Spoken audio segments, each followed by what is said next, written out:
നമ്മുടെ പ്രിയപ്പെട്ട നടൻ ശ്രീനിവാസൻ അന്തരിച്ചു. എറണാകുളം തൃപ്പൂണിത്തറയിൽ വെച്ചായിരുന്നു അന്ത്യം. മലയാള സിനിമയിൽ കഴിഞ്ഞ അരനൂറ്റാണ്ട് കാലത്തോളം നിറഞ്ഞു നിന്ന വ്യക്തിയായിരുന്നു ശ്രീനിവാസൻ. അദ്ദേഹത്തിൻ്റെ മരണം തീർച്ചയായിട്ടും മലയാള സിനിമയ്ക്ക് വലിയ നഷ്ടം തന്നെയാണ്. അദ്ദേഹം മലയാള സിനിമയിൽ ആദ്യമായിട്ട് വരുന്നത് നമ്മൾ ശ്രദ്ധിച്ചത് പി എ ബക്കറിൻ്റെ മണിമുഴക്കം എന്ന സിനിമയിൽ കൂടെയാണ്. അദ്ദേഹം ആദ്യമായിട്ട് കഥ എഴുതിയത്, ഒരു കഥ, സിനിമാ കഥ എഴുതി ഓടരുത് അമ്മാവ ആളറിയാം. ശ്രീനിവാസന് 1956 പാട്യത്താണ് ജനനം. കതിരൂർ ഗവൺമെൻറ് സ്കൂളിലും പഴശ്ശിരാജ NSS കോളേജിലൊക്കെ പഠിച്ച് അതിനുശേഷം മദ്രാസ് ഫിലിം ഇൻസ്റ്റിറ്റ്യൂട്ടിൽ പോയി. രജനീകാന്തിനൊപ്പം ഫിലിം ഇൻസ്റ്റിറ്റ്യൂട്ടിൽ ആക്ടിംഗ് ഡിപ്ലോമ പഠിച്ചു. രജനീകാന്തിൻ്റെ വളരെ അടുത്ത സുഹൃത്തായിരുന്നു. തലൈവരുമായിട്ടുള്ള ബന്ധം ഫിലിം ഇൻസ്റ്റിറ്റ്യൂട്ട് മുതൽ തുടങ്ങിയതാണ്. മരണം വരെ അത് നിലനിർത്തിപ്പോന്നു. അദ്ദേഹത്തിൻ്റെ സിനിമാ രംഗത്തെ പ്രവേശനം പി എ ബക്കറിൻ്റെ മണിമുഴക്കത്തിലാണെങ്കിലും ഒരു കഥ എഴുതി തുടങ്ങി, അത് ഓടരുത് അമ്മാവ ആളറിയാം. പിന്നീട് ശ്രീനിവാസൻ്റെ അരങ്ങേറ്റം പല രംഗത്തുമായി. മലയാള സിനിമയിലെ നടൻ, സംവിധായകൻ, തിരക്കഥാകൃത്ത്, അതുപോലെ തന്നെ പ്രൊഡ്യൂസറായിട്ട് വന്നിട്ടുണ്ടെന്ന് എനിക്ക് തോന്നുന്നു. അങ്ങനെ മലയാള സിനിമയിൽ കഴിഞ്ഞ അരനൂറ്റാണ്ട്, 48 വർഷം തുടർച്ചയായി മലയാളികളെ ചിന്തിപ്പിക്കുകയും ചിരിപ്പിക്കുകയും ഒക്കെ ചെയ്തു വന്ന വ്യക്തിയാണ് ശ്രീനിവാസൻ. ചിരിയും ചിന്തയും ഒന്നിച്ചു കലർത്തി അദ്ദേഹത്തിൻ്റെ ആക്ഷേപഹാസ്യങ്ങളൊക്കെ മലയാളികൾ വളരെയധികം ആസ്വദിച്ചതാണ്. 200 സിനിമയിലോട്ടും അഭിനയിച്ചിട്ടുണ്ട്. ശ്രീനിവാസൻ്റെ പതിറ്റാണ്ടുകൾ നിറഞ്ഞ നീണ്ട സിനിമാ ജീവിതം, അതിൽ മലയാളത്തിലെ എല്ലാ മുൻനിര സിനിമാ അഭിനയക്കാരോടൊപ്പം അദ്ദേഹം അഭിനയിച്ചു. അദ്ദേഹത്തിൻ്റെ ഭാര്യ വിമല, അവരെയും പല സ്ഥലത്തും ഇരുന്ന് ശ്രീനിവാസൻ ചിരിപ്പിക്കുന്ന കണ്ടു. അവരും അത് ആസ്വദിക്കും. അദ്ദേഹത്തിൻ്റെ 2 മക്കളും വിനീതും ധ്യാനും രണ്ടുപേരും മലയാള സിനിമയിൽ നിറഞ്ഞു നിൽക്കുന്ന ആൾക്കാരാണ്. പിതാവിൻ്റെ എല്ലാ കഴിവുകളും മക്കൾക്ക് കിട്ടി. സിനിമ സംവിധാനം ചെയ്യുന്നു, അഭിനയിക്കുന്നു, അവർ തിരക്കഥ എഴുതുന്നു, കഥ എഴുതുന്നു, സംഗീതം അവരാലപിക്കുന്നു. ഇങ്ങനെ പല രംഗത്തും പിതാവ് ശോഭിച്ച പോലെ തന്നെ 2 മക്കളും ശോഭിച്ചു. അദ്ദേഹം മലയാള സിനിമയ്ക്ക് ശബ്ദം നൽകുന്ന ആളായിരുന്നു. അങ്ങനെ എല്ലാ മേഖലയിലും തൻ്റെ ആധിപത്യം അദ്ദേഹം സ്ഥാപിച്ചിട്ടാണ് കടന്നുപോയത്. 2 സിനിമയ്ക്ക് അദ്ദേഹത്തിന് ദേശീയ പുരസ്കാരം ലഭിച്ചിട്ടുണ്ട്.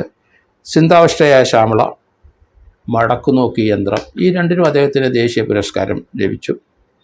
മലയാളികളെ അസാമാന്യമായ രീതിയിൽ പഠിച്ച ഒരു വ്യക്തിയാണ് ശ്രീനിവാസൻ.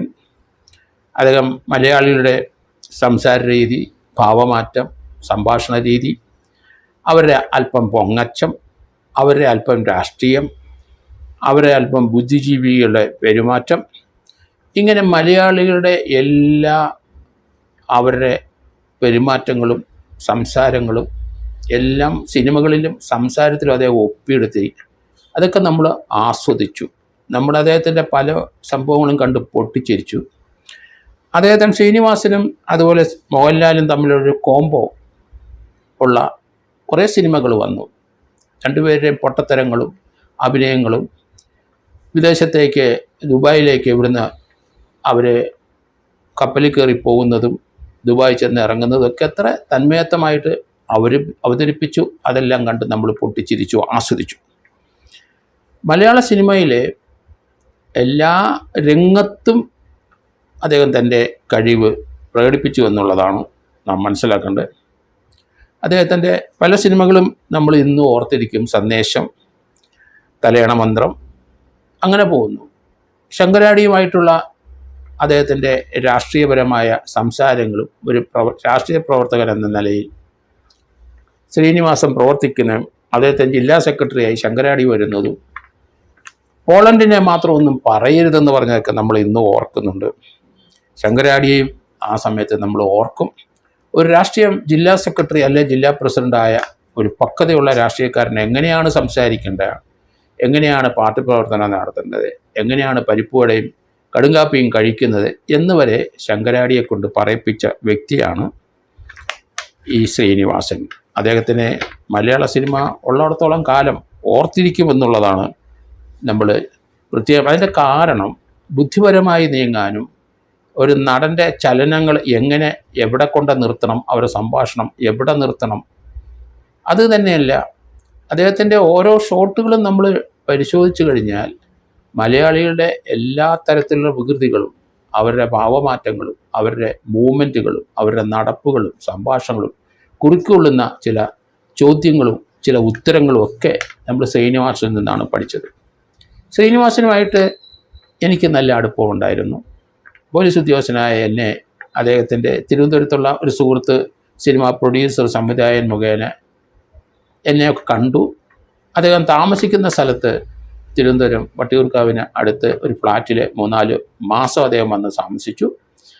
ആ സമയത്ത് ഞങ്ങൾ വളരെയധികം സൗഹൃദത്തിലായി.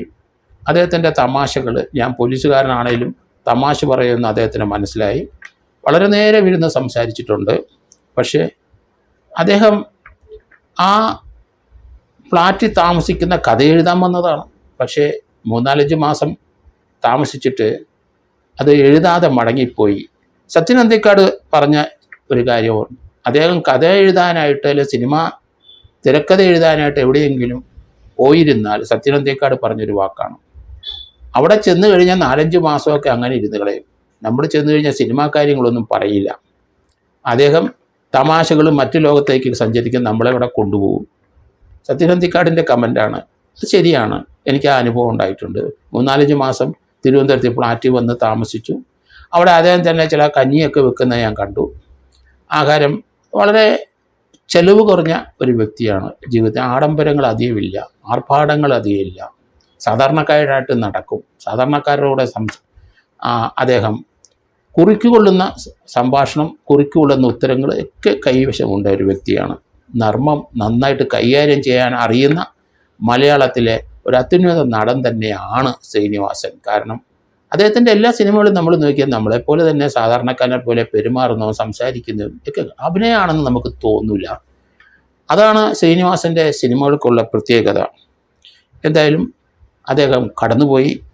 അദ്ദേഹത്തിൻ്റെ എല്ലാ ഗുണങ്ങളും അദ്ദേഹത്തിൻ്റെ 2 മക്കൾക്ക് ശ്രീനിവാസനും വിനീത് ശ്രീനിവാസനും ധ്യാൻ ശ്രീനിവാസനും ഉണ്ട്. അവരും അദ്ദേഹത്തെ പോലെ തന്നെ സിനിമാ രംഗത്ത് ശോഭിച്ച് നിൽക്കുന്നവരാണ്. എന്തായാലും ചിരിയിലും ചിന്തയിലും മലയാളികളെ ഒന്നിച്ച് നടത്തിക്കൊണ്ടുപോയ ഒരു വ്യക്തി തന്നെയാണ്. അദ്ദേഹത്തിൻ്റെ ആക്ഷേപഹാസ്യങ്ങളും മലയാളികളുടെ പൊങ്ങച്ചങ്ങളും ഒക്കെ നമ്മൾ ഒത്തിരി കണ്ടു. അതെല്ലാം നമ്മൾ ആസ്വദിച്ച് ചിരിച്ചു. അത് മലയാളികൾ ഉള്ളിടത്തോളം കാലം നിലനിൽക്കും എന്ന് തന്നെയാണ് ഞാൻ കരുതുന്നത്.